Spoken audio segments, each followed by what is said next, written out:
Bismillahirrahmanirrahim. Assalamualaikum warahmatullahi wabarakatuh. Innal hamdalillah nahmaduhu wa nasta'inuhu wa nastaghfiruh wa na'udzu billahi min shururi anfusina wa min sayyiati a'malina may yahdihillahu fala mudilla lahu wa may yudlil fala hadiya lahu. Asyhadu an la ilaha illallah wahdahu la syarika lah wa asyhadu anna Muhammadan abduhu wa rasuluhu la nabiyya wa la rasula ba'dah. Alhamdulillahirabbil alamin. Pada kesempatan pagi hari ini di tengah-tengah bulan Rajab 1440 Hijriah, kita dipertemukan oleh Allah Subhanahu wa taala di Masjid Agung Karanganyar ini, masih dalam kajian kitab Syama'il Muhammadiyah karya Imam At-Tirmidzi. Salawat serta salam kita aturkan kepada Nabi kita Muhammad sallallahu alaihi wasallam, keluarganya, sahabatnya dan seluruh umatnya yang senantiasa berusaha beristiqomah untuk mengikuti sunnah-sunnah beliau. Para hadirin rahimakumullah, kita masih di tema baru, bab baru, yaitu tentang cara makan Rasulullah SAW. Dalam bab ini beliau dalam kitab ini hanya menyampaikan tentang 6 hadis, dan tentunya ini belum mewakili seluruh hal tentang tata cara makan Rasulullah SAW. Maka nanti kita insyaallah akan kita jelaskan dari berbagai sumber yang lainnya. Bismillahirrahmanirrahim. Dalam bab ini Imam At-Tirmidzi meriwayatkan 6 hadis. Kita baca secara umum, baru kemudian kita diskusikan secara umum tentang bab cara makan Rasulullah SAW. Dari hadis yang pertama, Imam At-Tirmidzi meriwayatkan dengan sanadnya sampai kepada Sa'ad bin Ibrahim dari putra Ka'ab bin Malik, dari ayahnya ia berkata, sesungguhnya Nabi SAW menjilati jari jemarinya sehabis makan 3 kali. Ini setelah makan, justru tentang setelah makan. Hadis yang kedua juga sama dengan riwayatnya Imam At-Tirmidzi sampai Anas bin Malik, ia berkata, apabila Nabi SAW selesai makan, beliau menjilati jari jemarinya yang 3. Jadi makannya hanya 3 tangan, dan kemudian dijilati setelah selesai. Di hadis yang ketiga, Imam At-Tirmidzi meriwayatkan kemudian dengan sanadnya sampai Abu Juhaifah, ia berkata, Nabi SAW bersabda, aku tidak makan dengan bersandar. Ini tentang posisi makan. Kemudian hadis yang kelima adalah diriwayatkan pula dari putra Ka'ab bin Malik, dari ayahnya, ia berkata, Rasulullah SAW makan dengan jari jemarinya yang 3 dan menjilatinya. Dan hadis yang keenam adalah yang diriwayatkan sampai kepada Anas bin Malik, berkata, Rasulullah SAW datang dengan membawa kurma, lalu aku melihat beliau makan dalam keadaan duduk di atas pantatnya dengan menekuk kedua lututnya karena rasa lapar. Nah, para ulama kemudian membahas tentang tema terkait dengan makan Rasulullah SAW ini, dan dari berbagai macam riwayat yang ada, adab makan dalam Islam yang diajarkan oleh Rasulullah SAW dapat dibagi menjadi 3 hal. Adab makan dapat dibagi dalam 3 hal. Yang pertama adalah sebelum makan, kemudian yang kedua saat makan, dan yang ketiga setelah makan. Sebelum makan apa adabnya? Ini paling tidak kita sama-sama mungkin sebagian pernah ada yang kita dengar, sudah ada biasa yang kita praktekkan, tapi mungkin ada beberapa poin yang kelupaan untuk melaksanakan sunnah-sunnah itu. Yang pertama, sebelum makan adalah dengan mencuci tangan. Dalilnya secara umum, yaitu bahwa ketika kita diperintahkan Allah Subhanahu wa taala makan halalan thayyiba, yang halal dan yang thayyib, yang baik. Tentu baik diantaranya adalah bab kebersihan, bukan hanya masalah makanannya, tapi juga tangan kita semestinya termasuk tangan yang baik. Tangan baik itu selain dari tangan kanan tapi juga bersih, itu termasuk hal kebaikan. Itu yang pertama dengan mencuci tangan. Yang kedua adalah bertanya atau memberitahu. kalau kita sebagai tamu kita bertanya ini makanan apa. Nah ini sering dilupakan. Kecuali kalau kita sudah tahu, oh nang arepku mie ayam ya wis, ora perlu takon iki apa iki mie ayam putu. Enggak perlu, misalkan kita yakin ini apa makanannya ya sudah. Apakah ada? Ya Rasulullah SAW karena di Mekah dalam keadaan yang memang Mekah tidak aneka makanan yang ada di Mekah saat itu tidak sebanyak di daerah luar Mekah. Pada saat Nabi SAW berada di Mekah ataupun di Madinah, maka ketika Rasulullah SAW bertemu dengan orang lain atau dijamu oleh para sahabat yang lainnya, kadang-kadang diberikan makanan yang Rasulullah baru pertama kali melihat. Nah, suatu saat Rasulullah pernah disuguhi makanan, kemudian baru mau makan kelihatan mikir gimana. Ada kemudian ibu-ibu yang karena yang masak itu adalah bibi-bibinya Maimunah dan juga yang lainnya menceritakan disampaikan dulu ke Rasulullah itu makanan apa. Ternyata itu adalah dhab. Dhab itu kalau sebagian menerjemahkannya seperti kadal gurun. Kita nggak enak kalau semua menerjemahkannya kemudian benar kadal karena memang atau biawak karena memang bentuknya juga hanya ada kemiripan tapi tidak sama. Tidak sama. Kalau kita katakan antara kadal dengan cecak mirip atau enggak, ya kita katakan mirip, tapi apakah sama? Lah kan tidak kan? Tidak. Artinya ya seperti itu. Dhab itu seperti mirip seperti biawak, tapi kalau dilihat dari ekornya juga ada berbedanya, bentuk sisiknya berbeda. Nah saat itu kemudian dimasak dan itu merupakan hewan gurun yang biasa saat oleh orang Arab saat itu diburu dan dimasak. Bentuknya seperti biawak. Kayak biawak itu ya kadal lebih gede, lebih besar lagi gitu. Nah hal dimasak saat itu ketika Rasulullah sudah siap sebenarnya mau makan, kemudian dikasih tahu ya Rasulullah ini adalah dhab. Beliau kemudian menjauhkan tangannya lagi, nggak jadi makan. Nah akhirnya Khalid bin Walid saat itu yang sudah berislam, kejadian ini pas Fathu Makkah, ya Rasulullah apakah ini haram? Tidak. Cuman di daerahku, nah saya gitu, di daerahku atau tidak menjadi kebiasaan di tempatku untuk memakan semacam ini. Silahkan kalau mau dimakan. Akhirnya Khalid yang memakannya, Rasulullah meninggalkannya. Nah itu diantara termasuk dari sunnah tasmiyah, bukan hanya tasmiyah dalam artian berbismillah, tapi menyebutkan namanya. Jika kita menjadi tamu, kita bertanya, ini apa? Kalau sama kita yang menyuguhi, saat nyuguhi, monggo didahar niki. Nah, meskipun mungkin nama makanannya kita nggak tahu nama masakannya bisa jadi. Tapi yang mesti ini kambing, ini ayam, ini apa? Soal masakannya terserah, misalkan. Karena tidak semuanya orang tahu masakannya, tapi bahannya sehingga seseorang bisa memperkirakan apakah dia suka atau tidak. Hal itu juga paling tidak secara kesehatan juga lebih sehat. Kenapa? Siapa tahu ternyata orang ini punya pantangan kambing, punya pantangan apa sehingga kita menyebutkannya menjadi sebuah pilihan untuk seseorang mau makan atau tidak. Itu sunnah yang kedua adalah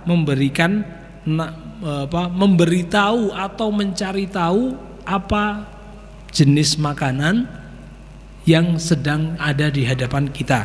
Itu nomor 2. Kemudian nomor 3 adalah bersegera ketika memang sudah dipersilahkan. Bersegera, bukan cepet-cepet ngentek loh, bukan. Bersegera untuk memakannya, memulai. Nah, di sini karena di sebagian adat antar daerah berbeda-beda. Di sebagian daerah namanya orang kita bertamu, kemudian seseorang sahibul bait itu menghadirkan minuman dan makanan di depan meja, tanpa dikatakan monggo, itu sudah artinya sudah silahkan makan. Tapi kalau di Jawa di sebagian tempat, kalau burung ping telu le nawake, kuwi berarti burung. Kalau baru 2 kali kok sudah kita ambil, oh kira sopan. Itu sebagian orang justru menganggap hal yang berbeda-beda. Nah kalau dari Rasulullah tidak. Ketika memang sudah dipersilahkan, maka segera mungkin untuk memulainya. Dan itu termasuk dari bagian ikram terhadap orang yang menyuguhi. Ikram terhadap orang yang menyuguhkan. Itu kalau mertamu atau artinya kita juga tetap harus mengenal adat setempat, juga perlu diperhatikan. Coba kita bayangkan di rumah ketika ibu-ibu istri kita atau ibu kita masak, mangan maemse. Kayak apa pandangan ibu ketika kita sebagai anak atau kita sebagai suami bersegera langsung jih mriki.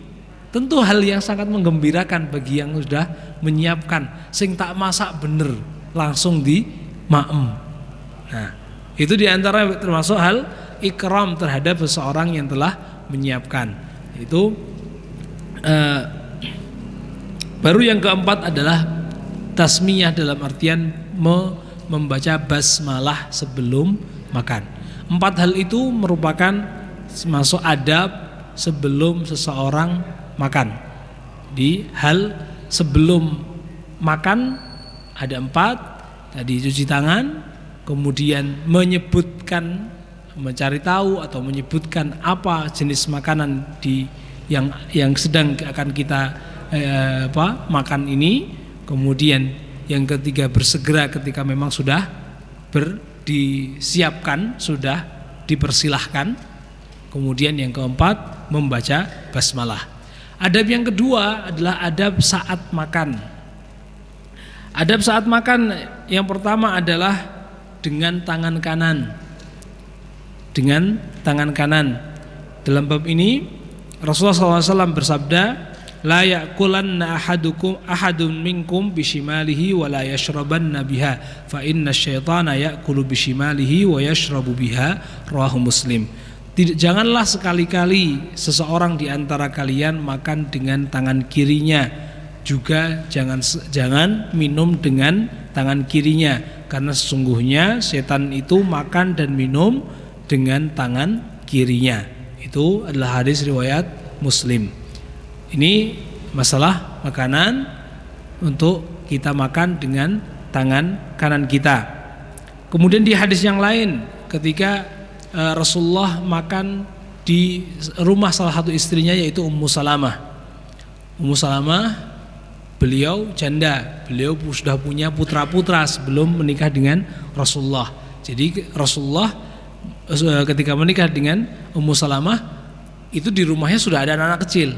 Nah, maka ada cerita di sini yaitu Abdullah saat sebagai putra tirinya Rasulullah SAW makan bareng di rumah Rasulullah. Namanya anak kecil, makanya masih ngusil ngambil sono enak-enaknya seenaknya diri sendiri. Maka Rasulullah, ya gulam sammillah wa kul biyaminika wa kul mimma yalika.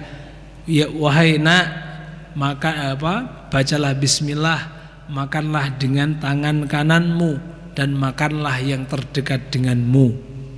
Ini nasihat Rasulullah SAW kepada anak tirinya, yaitu putra dari Ummu Salamah. Kemudian yang kedua yaitu tadi sebagai al-aklu mimma yalih, yaitu makan dari yang terdekat. Makan dari yang terdekat. Dalam bab ini makan yang terdekat bukan jangan diartikan terus lah sing nang ngarepku mung sambel tok, sing daginge nang kono ki piye. Ya bukan berarti demikian, kan? Maka tentunya kalau kita bayangkan terutama ketika seorang makan dalam mengikuti kebiasaan para sahabat ketika makan dengan nampan besar.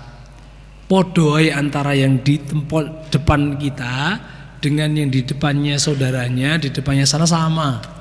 Maka jangan kemudian iki podo-podo ayame, ya sudah apa yang ada di depanmu. Itu yang dimakan yang di daerahmu.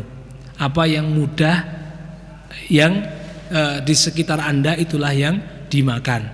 Itu merupakan nasihat Rasulullah SAW. Karena ketika seseorang itu ngusil padahal di depannya sudah ada, sangat tidak nyaman bagi orang-orang yang.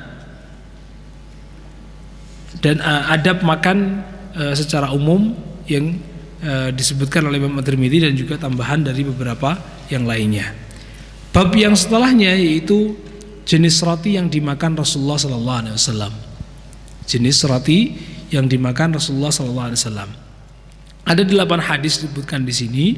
Yang pertama, hadis yang diriwayatkan oleh Imam At-Tirmidzi dengan sanadnya dari Aisyah radhiyallahu anha, ia berkata, keluarga Nabi tidak pernah makan roti dari syair, jelai gandum sampai kenyang 2 hari berturut-turut hingga Rasulullah SAW wafat.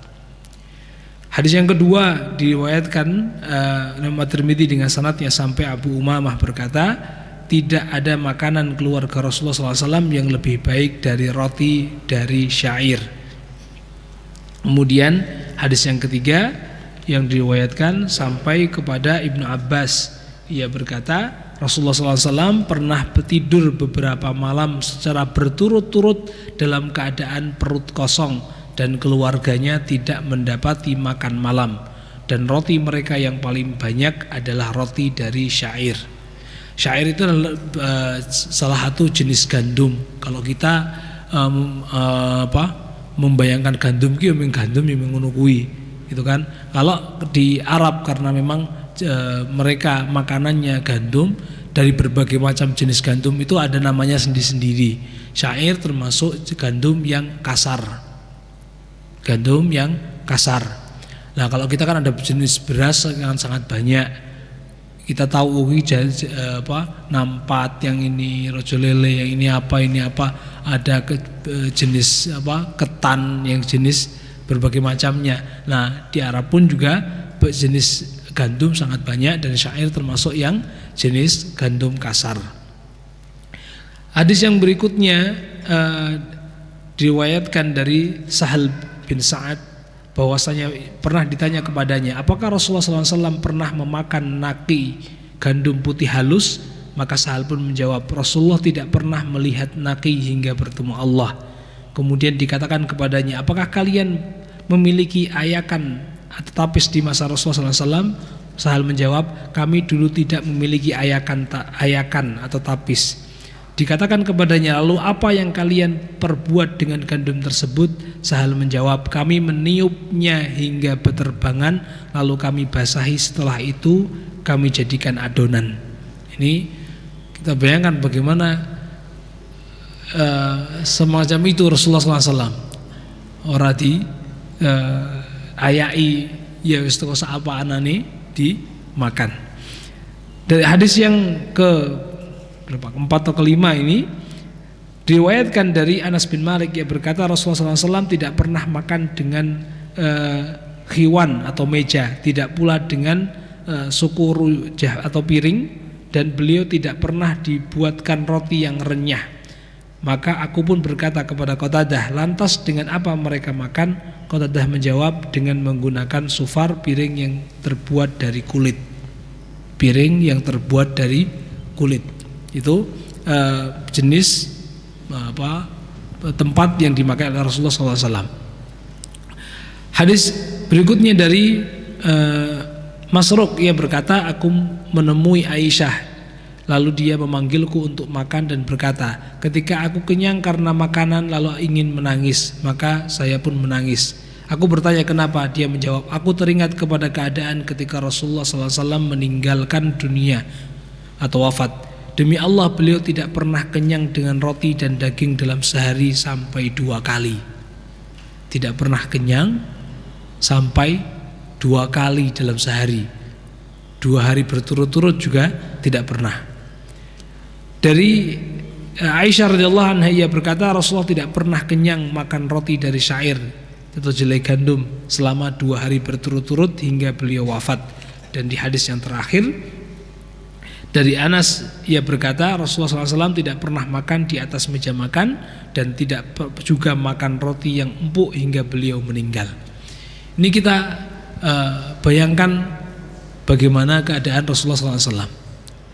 Ketika Rasulullah seringkali kurang digambarkan secara proporsional antara ketika seseorang sedang membicarakan tentang ekonomi umat, kemudian membicarakan tentang bagaimana Rasulullah itu sebenarnya kaya. Misalkan Rasulullah punya kuda, punya onta, punya keledai namanya ini dan punya kualitas yang hebat-hebat. Kalau saat ini mungkin sekian miliar. Ya, Rasulullah punya aset kendaraan dan kendaraan itu untuk berjihad fisabilillah. Kudanya spesial ya. Tapi dalam keadaan yang semacam itu pula kita dapatkan bahwa Rasulullah tidak pernah kenyang. Bahkan sehari 2 kali aja gak pernah. Kalau kita coba ingat-ingat seminggu ini, adakah dari hari Ahad sampai hari Sabtu ini yang kita sempat kelaparan sehari utuh? Bukan karena puasa. Nah, kalau puasa ya wajar. Bukan karena puasa. Ataukah kita ingat bahwa hari Ahad kemarin ada undangan ini kenyang, sorenya ada undangan lagi kenyang lagi, kemudian hari Seninnya puasa tapi sorenya ada buka puasa bersama. Kita masih sangat ingat bahkan ini kenyang Rasulullah sampai keadaan semacam ini. Jadi kita ketika perlu membicarakan antara bagaimana kesederhanaan Rasulullah SAW dalam makanan misalkan, kemudian bagaimana ketika Rasulullah SAW disebutkan sebagai orang yang kaya misalkan, harus proporsional dalam bab ini. Ketika seseorang membicarakan tentang perekonomian, kemudian menyebutkan aset Rasulullah yang menghasilkan konklusi, kesimpulan bahwa Rasulullah seorang yang kaya, bahwa kita harus mengikutinya. Orang kalau pengen punya kuda sebagaimana Rasulullah aja berarti seorang harus punya sekian miliar untuk mengikuti Rasulullah SAW. Tapi kita juga harus ingat itu yang semacam itu pun apakah siap juga untuk lapar sebagaimana laparnya Rasulullah. Juga sama sebagaimana dalam bab ini, ketika seorang itu lapar, seorang itu untuk terbiasa dengan tidak makan banyak-banyak, itu merupakan sunnah Rasulullah SAW bahwa tidak memperbanyak makanan. Tentu hal ini hal yang tidak mudah, apalagi dengan keadaan kita saat ini yang makanan berhambur-hamburan di mana-mana. Apalagi kalau kita mengingat dengan kondisi saudara-saudara kita yang saat ini aja di Yaman misalkan. Di Yaman hal-hal tentang kelaparan di belahan dunia sebenarnya bukan hanya perkara ya begitu karena perang begitu saja, tidak lepas dari permasalahan politik. Yaman dahulu punya pelabuhan Aden, sampai saat ini ada, tapi sudah sekitar 25 tahun diberhentikan. Oleh siapa? Ya oleh kekuatan dunia yang lain. Karena kalau Yaman rame, nanti pelabuhan-pelabuhan di negara setelahnya, di sekitarnya bakalan sepi. Akhirnya secara politik bagaimana caranya untuk diboikot, akhirnya tidak bisa masuk ke sana sama sekali. Nah, kalau mereka keadaannya benar-benar akhirnya mengikuti untuk merasakan sebagaimana rasanya hal semacam ini ketika Rasulullah rasakan, mereka bisa merasakannya. Maka kita berusaha paling tidak mulai untuk memperbanyak puasa diantaranya, mengurangi makanan, itu dengan spirit untuk mengikuti sunnah Rasulullah SAW. Seseorang ketika diluaskan rezeki oleh Allah Subhanahu Wa Taala, maka bersyukur, tapi bukan berarti kemudian dengan keluasan rezeki yang telah dia dapatkan berarti mosok aku wis duit akeh makanannya ora pernah ono. Nah, bukan keharusan semacam itu. Ketika kita diberikan keluasan rezeki oleh Allah Subhanahu Wa Taala, kemudian mencukupkan dengan kendaraan yang spesial, misalkan untuk bisa membantu kehidupan kita, membantu kegiatan kita dalam dakwah, silahkan. Tapi dalam sisi makanan perkara yang berbeda. Dalam sisi makanan tidak harus berarti ketika seorang itu kaya berarti terus makanan juga harus tetap yang spesial, bukan demikian. Rasulullah tidak selalu demikian. Kedua, bahwa masalah makanan dengan keadaan Rasulullah semacam ini menjadi bukti bahwa bab dunia bagi Allah Subhanahu Wa Taala adalah bab yang sangat-sangat remeh. Kedudukan Rasulullah SAW di sisi Allah Subhanahu Wa Taala sangatlah mulia. Orang terbaik di sisi Allah di muka bumi ini siapa? Rasulullah SAW. Tapi ternyata Allah masih sangat menganggap hal remeh perkara masalah lapar, masalah keadaan makanan, itu bukan hal utama. Bukan hal utama. Sehingga Allah harus mencukupi semua hal, atau menjadikan Rasulullah orang yang berlimpah dalam bab makanan. Tidak.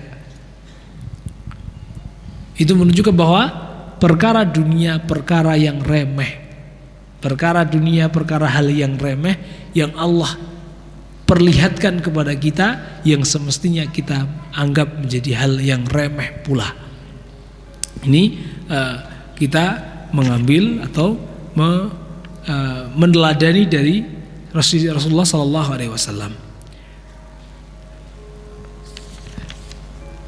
Hal ini pula juga ditanamkan kepada keluarganya. Bahkan kalau kita mengingat tentang sebuah ayat di surat Al-Ahzab, Rasulullah SAW pernah, ya dalam tanda kutip, seakan-akan didemo oleh istri-istrinya. Didemo karena apa? Karena pinta untuk uang hariannya ditambah, untuk kebutuhan rumah tangganya ditambah. Ayat itu permintaan para sahabiat, para istri Rasulullah SAW, para ummahatul mukminin itu meminta saat Rasulullah telah menang dan sudah memiliki ghanimah yang lumayan banyak. Tapi Rasulullah merasa tidak nyaman dengan hal semacam itu. Sampai-sampai Rasulullah kemudian diam. Rasulullah kalau marah tidak bentak-bentak. Kalau marah kepada istri tidak bentak-bentak. Wis teko meneng. Maka justru Allah Subhanahu wa taala yang menurunkan ayat. Ya Rasulullah, katakan kepada istri-istrimu, qul li azwajika, ya ayuhan nabiyyu qul li azwajika in kuntunna turidnal hayatad dunya wa zinataha fata'alaina umatti'kunna wa usarrihkunna sarahan jamila. Katakan wahai Rasul kepada istri-istri kalian, istri-istrimu, wahai istri-istriku, jika kalian pinginkan kehidupan dunia dan dengan segala perhiasannya, kemarilah, akan aku berikan kalian apa yang kalian inginkan, tapi kemudian akan aku cerai. Itu yang sampai-sampai yang mendiktekan Allah. Rasulullah hanya diam, tapi Allah yang membelanya. Lanjutannya, wa in kuntunna turidnallaha wa rasulahu wad daral akhirah fa innallaha a'adda lil muhsinati minkunna ajran 'azima. Tapi jika kalian wahai istri-istri Rasul tetap menginginkan Allah dan Rasulnya dan tetap menjadi bagian dari kehidupan Rasulullah SAW, maka terimalah apapun yang Rasulullah berikan dan keadaan yang ada. Allah yang akan memberikan kepada kalian pahala. Akhirnya semua istri Rasulullah kemudian baru diam karena yang menegur langsung Allah Subhanahu wa taala. Itu sampai semacam itu. Jadi pendidikan Rasulullah keadaan semacam ini, kemudian kepada para istri-istrinya pun juga tidak kemudian serta-merta yus ditompo langsung. Perlu hal yang bertahap untuk sampai benar-benar bisa menerima semacam ini. Maka sampai wajar jika Aisyah di kemudian hari ketika Rasulullah wafat ada dapat makanan, ada kemudian yang memberikan hadiah kepadanya makan, merasa agak kebanyakan sedikit nangis, mengingat apa, ya Allah, Rasulullah tidak pernah makan seenak ini, tidak pernah makan sebagus ini, kenyang sampai 2 kali nggak pernah, sampai demikian. Itu merupakan pendidikan yang besar kepada keluarga Rasulullah SAW, dan juga tentunya kabar-kabar semacam ini menjadi pendidikan utang makan bersamaan, apalagi kalau makannya secara nampan besar sebagaimana yang dilakukan oleh Rasulullah dan para sahabat, biasanya makan bersamaan. Mungkin sekali kalau di sini ada Ahad spesial atau Sabtu spesial gitu, makan itu dengan cara nampanan gitu ya. Tapi yang penting bukan berkuah gitu aja lah. Pakai nampan itu mungkin sesekali perlu dilaksanakan. Kemudian yang ketiga adalah ketika mencuci tangan setelah makan. Setelah selesai makan. Di hadis yang tadi kita bahas yang ketiga adalah menjilati tangan kita sendiri. Menjilati tangan kita sendiri itu termasuk bagian dari sunnah. Kenapa demikian? Karena kita tidak tahu di manakah keberkahan yang Allah turunkan di makanan kita. Ketika seseorang memulai makanan dengan basmalah, maka biidznillah Allah akan menurunkan berkah. Bahkan dalam bab ini termasuk yang nomor 4 berikutnya, yaitu mengambil makanan itu bukan hanya yang di tangan, tapi yang tercecer di sekitar kita. Yang tercecer masih yang di piring harus dibersihkan. Kemudian mungkin kok sempat jatuh di paha kita, mungkin sempat jatuh di mana, dan masih memungkinkan untuk dimakan, tidak jatuh di tempat yang kotor, maka diambil kemudian dimakan. Karena tidak tahu di mana keberkahan yang sebenarnya ada. Sampai Imam Nawawi menjelaskan tentang keberkahan. Apa maksud dari keberkahan? Keberkahan kita nggak tahu sebenarnya mana yang dari makanan yang sudah sebanyak ini kita makan, yang Allah jadikan ini menjadi kekuatan seseorang untuk beribadah, itu yang sebelah mana? Mana sebenarnya yang untuk benar-benar akan menjadi kesehatan buat kita, itu yang di sebelah mana yang Allah taruh, titipkan keberkahan itu yang di sebelah mana? Bisa jadi yang nempel di tangan kita, bisa jadi yang sudah di awal tadi sudah kemakan itu. Kemudian itu selain menjilati tangan itu, kemudian mengambil di sekitarnya. Kemudian yang ke-6, yang kelima atau ke-6, ketika makan tadi, itu harusnya di nomornya di sebelumnya tadi. Memakan ketika kita satu piring sendiri misalkan, makannya dari pinggir, bukan langsung ngambil nasi yang di tengahnya. Kenapa? Karena berkah itu turunnya di tengah. Makan itu keberkahan yang Allah turunkan berada di tengah piringnya, baru akan menyebar ke yang lainnya. Demikian Rasulullah menyampaikan. Jadi ketika tengahnya wis dilangi sik wis entek, istilahnya seperti itu. Kayak sudah ke nah, selagi tengahnya masih ada, insya Allah keberkahan masih akan Allah turunkan. Maka diambil pinggirnya dulu, baru nengah. Itu sampai diajarkan demikian oleh Rasulullah SAW. Kemudian makan dengan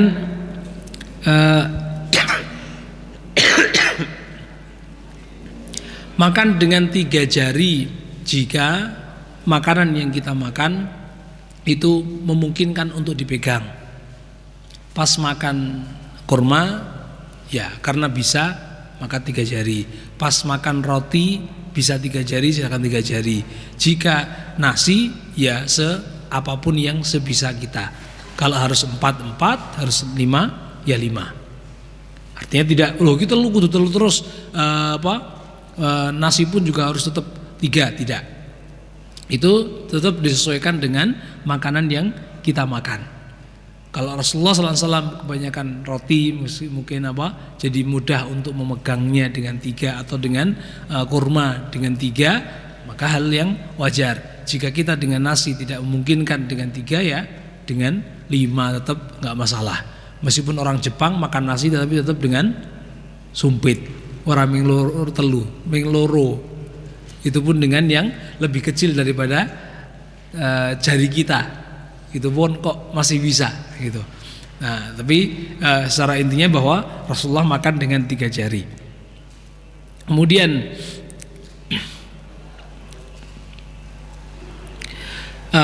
dalam posisi duduk, posisi duduknya adalah dengan duduk di salah satu kaki. Di sini nangnya ya dipraktekkan aja. Posisinya seperti ini duduk makan. Kalau kita makan di bawah, makan di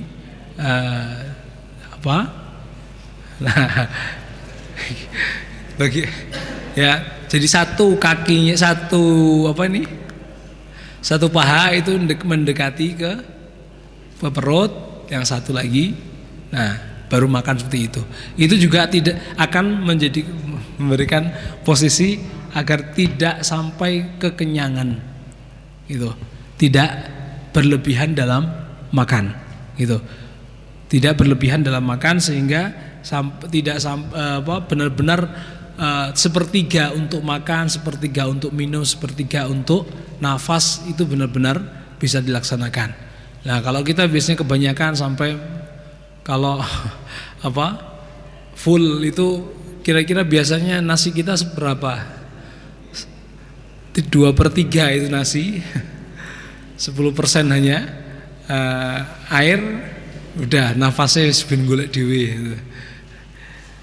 Nah, kemudian sunnah yang berikutnya adalah menjaga perasaan, menjaga adab dengan yang ada di sekitarnya. Menjaga diantaranya tidak meludah atau melakukan beberapa hal, terutama kalau disebutkan adalah meludah atau membuang ingus di sekitar orang-orang yang sedang makan. Itu juga tidak diperbolehkan. Itu ada di beberapa hadis disebutkan. Kemudian dan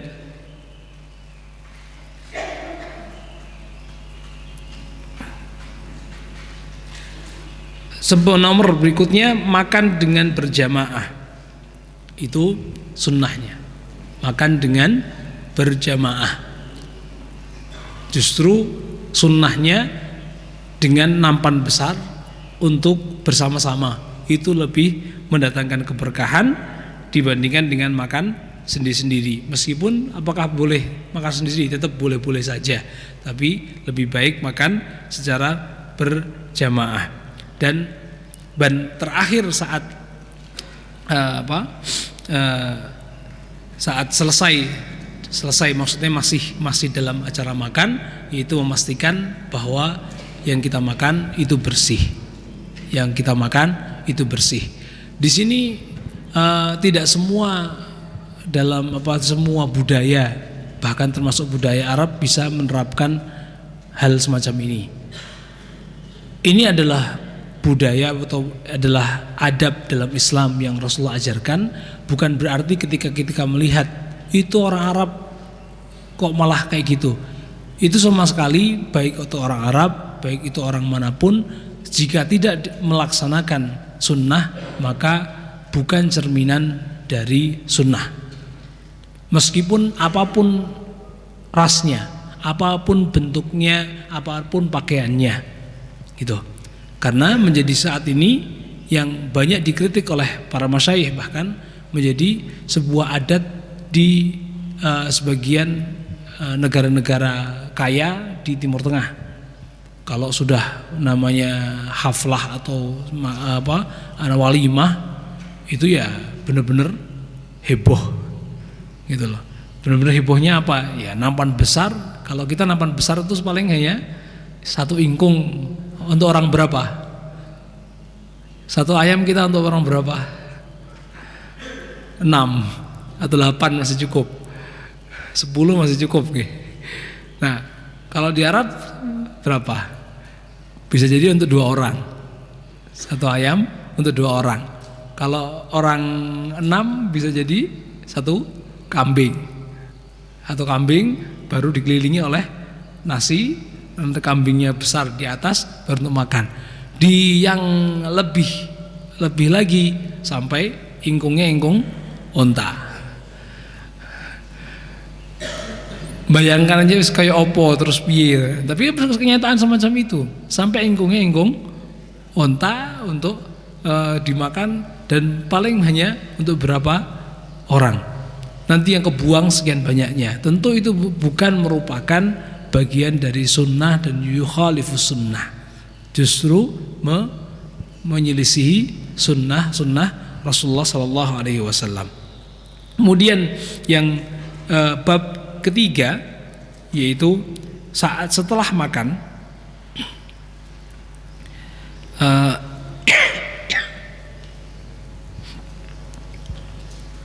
yaitu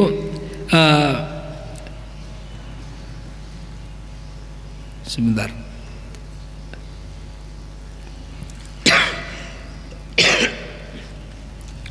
Mendoakan orang yang telah memberi makan.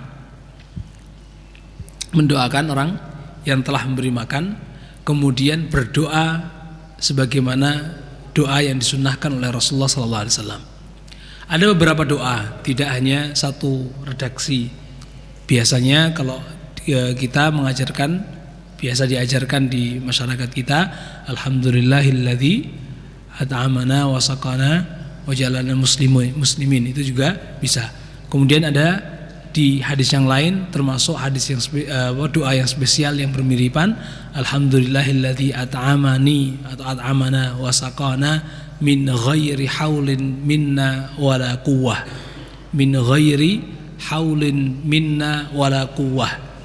Apa balasannya? Ghufira lahu ma taqaddama min dzambi. Loh, habis makan aja dosa-dosa yang telah lalu diampuni.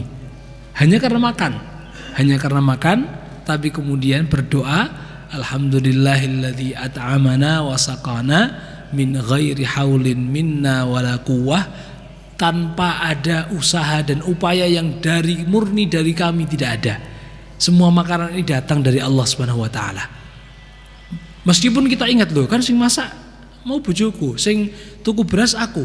Semua itu dari Allah Subhanahu wa taala yang memberikan kekuatan kita untuk sampai bekerja, sampai bisa beli berasnya, memberikan kekuatan kepada istri kita untuk masak, itu semua Allah Subhanahu wa taala. Kita serahkan bahwa ini adalah murni dari Allah Subhanahu wa taala.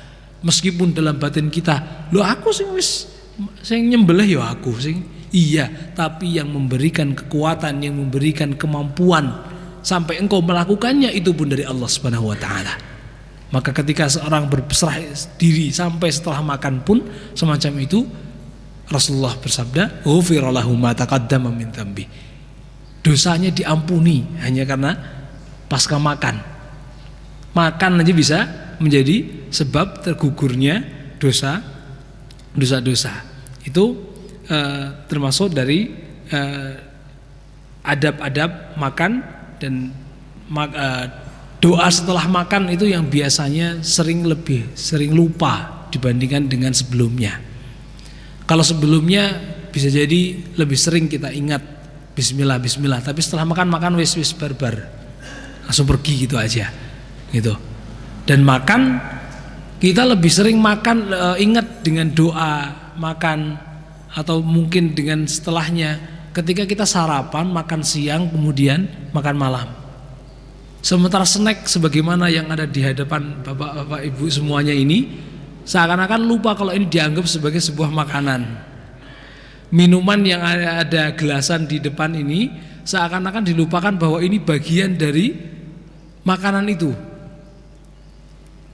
Tentu yang tadi disebutkan dengan berbagai macam adab, tidak semuanya diterapkan dalam semua makanan. Ketika makanannya snack semacam ini, ya berarti kan bukan harus dengan duduk yang sebagaimana makan saat nasi atau saat tidak. Tapi adab utamanya yaitu dengan bismillah, dengan tangan kanannya, kemudian saat makannya, kemudian setelahnya. Nah, itu sudah termasuk bagian dari makanan. Maka kita seringkali menganggap bahwa sunnah-sunnah itu hanya untuk pas sarapan, pas makan siang, sementara untuk snack-snack kecil seringkali terlupakan. Terutama ketika tadi setelah makan, doa setelah makan, karena itu merupakan suatu hal spesial di mana di dalamnya Allah berikan kesempatan untuk pengampunan dosa kita. Itu soal makanan, sama juga bagi kita semua. Terutama ini menjelang bulan Ramadan, sudah hampir sangat mendekat ya, bulan tanggal sekitar 5 Mei, tinggal 5 Mei berarti sekitar 1 bulan setengah lagi kita menghadapi bulan Ramadan. Maka spirit hal semacam ini bahwa Rasulullah sangat tawassut, benar-benar sangat sederhana dalam bab makanan, tidak berlebih-lebihan, menjadi pelajaran yang sangat utama dalam diri kita dan juga keluarga kita. Demikian itu kajian kita. Baru kalau tentang lauk pauk itu nanti insyaallah pada kesempatan berikutnya.